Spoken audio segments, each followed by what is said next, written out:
Beautiful afternoon.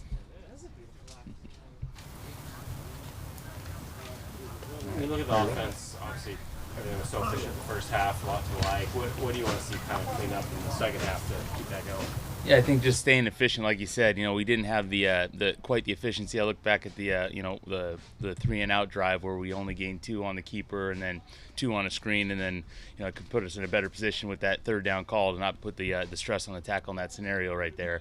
So just really that efficiency first half, carrying that through to the second half, made a big point of emphasis today. In our third down day here of really finishing strong, and just keep emphasizing those points and keep looking to come through for 4 quarters.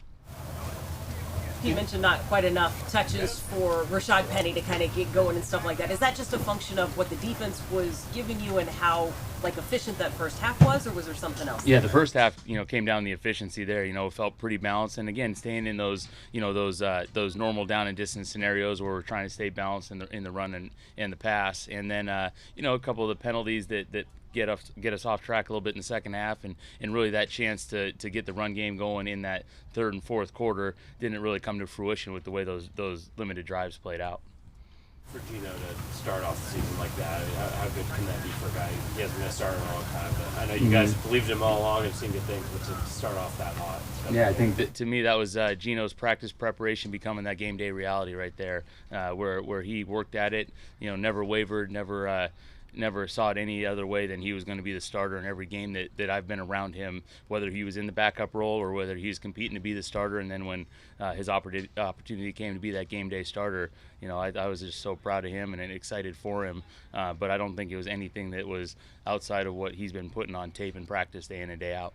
What's sort of the challenge in trying to take some shots but then still kind of take what the defense gives you and obviously trying to be careful with the ball and not turn it over and stuff like that, but still trying to get the ball downfield at times? Yeah, I think you nailed it with the balance part of it. Is when to be smart, when are those opportunities going to present themselves, and when they do present themselves and it doesn't play out cleanly. I thought Geno did an excellent job of really keeping the play alive and really working off schedule. Especially like a great example is the one looking to potentially go downfield on Disley's big touchdown on that opening drive, and they did a nice job in their pressure package right there. Geno was able to move off the spot, progressed off his first couple reads on it and got his eyes downfield as he scrambled there to find Will. So I think just being smart and then Geno doing a great job, which he did, of protecting the ball, trying to get the ball down the field. But some of the other opportunities are going to pop, like Colby's touchdown.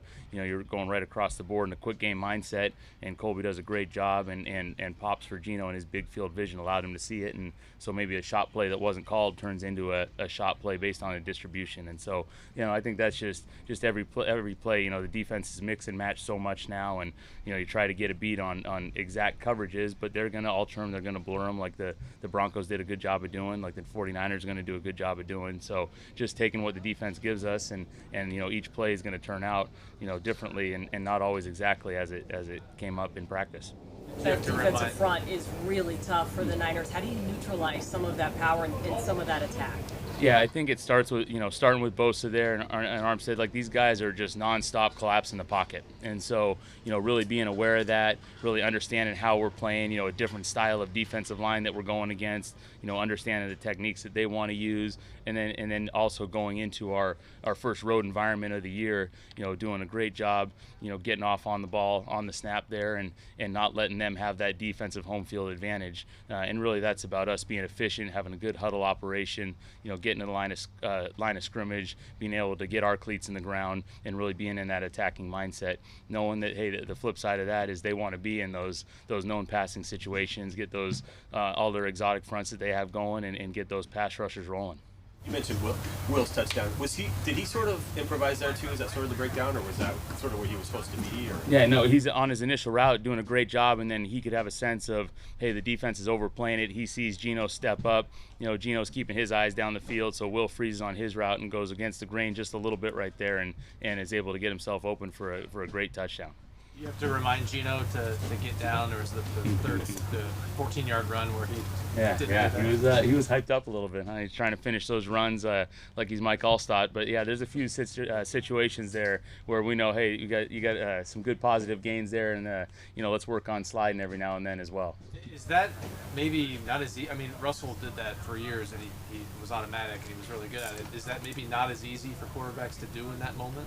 Yeah, I think also there's like I said, there's the energy and the feel of that game, and I think Geno's been such a good teammate to everyone around him, and then feeling like he's finishing the runs, and all these guys are out there battling for him, and so he's going to go out there and show that he can battle for them as well. And I think there's just picking and choosing those moments and being smart about it is the right way to go about it, because there's still going to be times like the 3rd and 2 where he knows exactly where the sticks are, and nothing's going to stop him from getting that first down right there. So I just think the balance throughout the course of the season and being smart with it, but also he's tough and he's got that good ability to run, and he's a big guy, so just being smart with it is the key.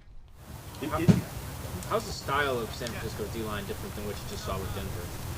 I think you just feel, you don't get quite as much of guys two-gapping or reading blocks. You get a lot of guys that are jetting off the ball and trying to really run through the line of scrimmage, get penetration, whether it's a run down, pass down.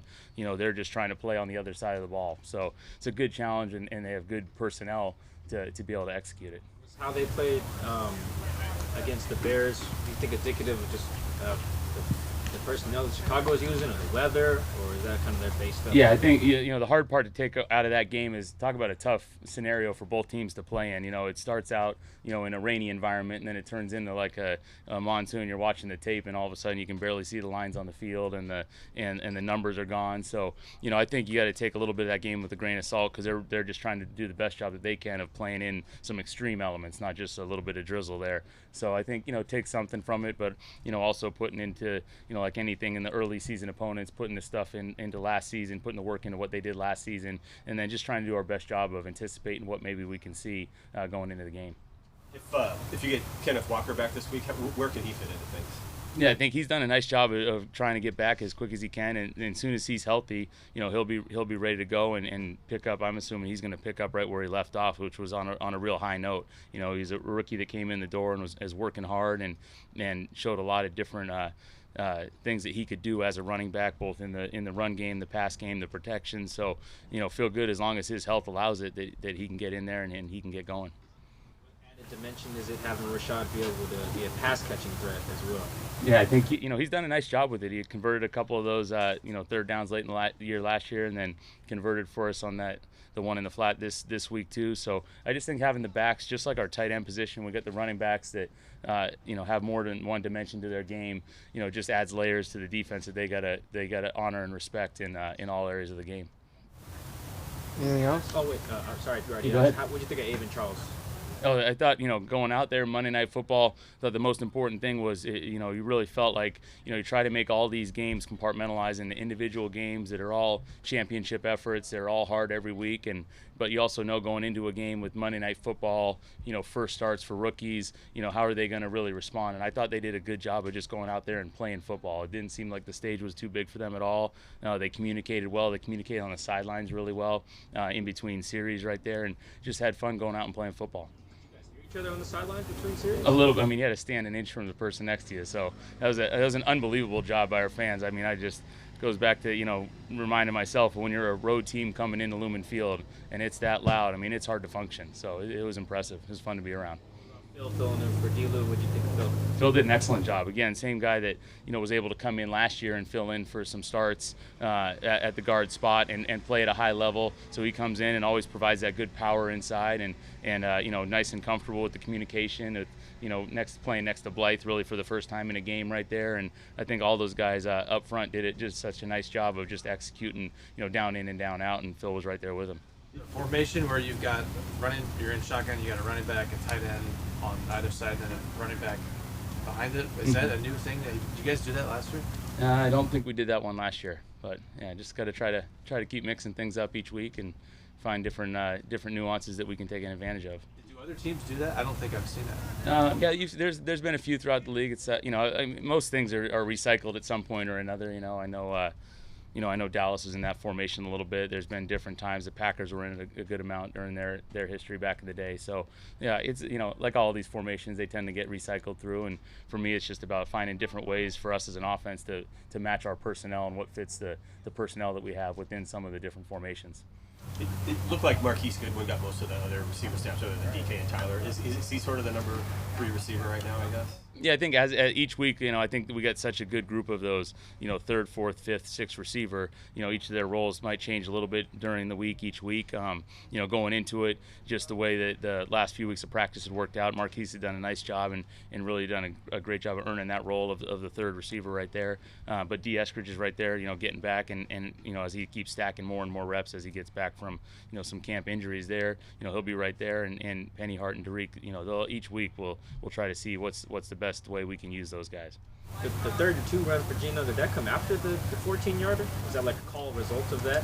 The 3rd and 2 run? Yeah, that was a run for, you're talking about in order of the game? First down, Yeah. Did you call that because of how he looked on the 14-yard? Oh, because of how he looked. Oh, yeah. No, I was just hoping he got up from that one ready to run it because I was going to that call no matter what. So as long as he was got up and was ready to roll on another run, he was good. So it was nice that we had the quarter so he could catch his breath and then get into it with his legs under him. Catch up with Russ at all before the game?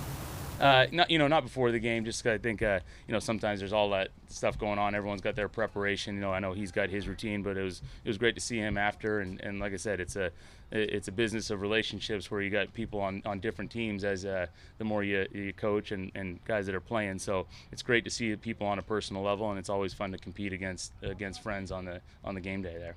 There were times where it looked like Geno had to, like when you guys were on offense, was that the loudest you've ever heard it? When you guys had the that ball? crowd was hyped up, so there was a couple of residual cheers that were, lingering into our offensive play call. So it was good to see Geno calm everyone down, let the offense go to work, and then, but you still want to hear them, explode with that noise when we make a big play. It allows us to build off that energy, build off the feel as the game goes on. So it's great to hear, and then, making sure it's nice and quiet when we're calling the play in the huddle and getting ready up at the line of scrimmage there.